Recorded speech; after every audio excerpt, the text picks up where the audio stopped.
ఆందోళన ఉధృతం చేసింది. ఇందులో భాగంగా సమితి వ్యవస్థాపకుడు మందకృష్ణ మాదిగ ముఖ్యమంత్రి ఇంటి ముందు ఆమరణ నిరాహార దీక్ష చేపట్టేందుకు చేసిన ప్రయత్నం అరెస్టులకు దారితీసింది.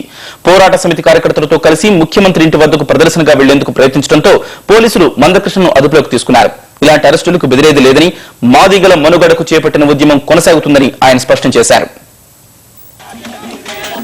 ఎస్సీ వర్గీకరణ కోసం ఎంఆర్పీఎస్ చేపట్టిన ఉద్యమం హైదరాబాద్ లో అరెస్టులకు దారితీసింది. వర్గీకరణ బిల్లును ప్రవేశపెడతామని పదే పదే ఇచ్చిన హామీని ముఖ్యమంత్రి వైఎస్ రాజశేఖర రెడ్డి నిలబెట్టుకోలేకపోయారని ఆరోపిస్తున్న ఎంఆర్పీఎస్ నేతలు ఆయనకు గుణపాఠం చెబుతామని పిలుపునివ్వడంతో పోలీసు యంత్రాంగం అప్రమత్తమైంది.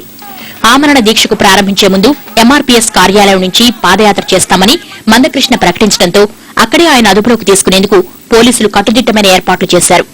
దీంతో మందకృష్ణ తమ నాయకులతో చర్చించి ఆందోళన తప్పదని ప్రకటించారు. ఎస్సీ వర్గీకరణను వ్యతిరేకిస్తున్న మాల మహానాడు నేతలను ముఖ్యమంత్రి ప్రోత్సహిస్తున్నారని ఆరోపించారు. ఎట్టి పరిస్థితుల్లోనూ ఈ విద్యా సంవత్సరం నుంచే రిజర్వేషన్ల వర్గీకరణ అమలు చేయాలని ఆయన డిమాండ్ చేశారు.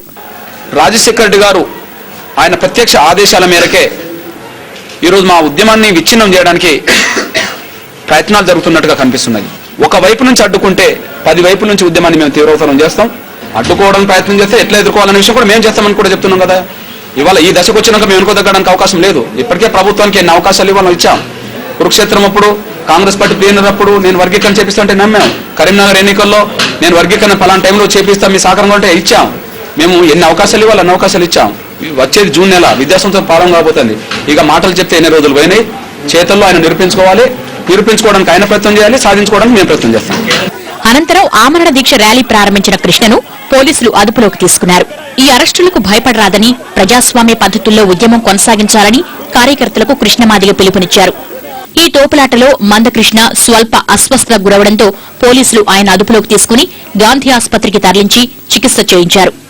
మరోవైపు మాదిగల పోరాటానికి కాంగ్రెస్ ఎమ్మెల్యే పి జనార్దన్ రెడ్డి మద్దతు తెలిపారు.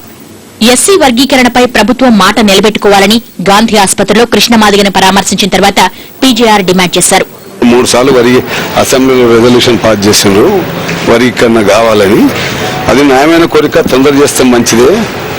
మొన్న కరీంనగర్ ఎలక్షన్ కూడా మా కాంగ్రెస్ పార్టీకి బాగానే సపోర్ట్ చేశాం కనుక ఇక అట్లా ఉన్నప్పుడు సమస్యను తొందర పరిష్కారం చేయాలని నేను ముఖ్యమంత్రి గారితో కోరుతున్నాను. మరోవైపు ఎస్సీ వర్గీకరణను సత్వరమే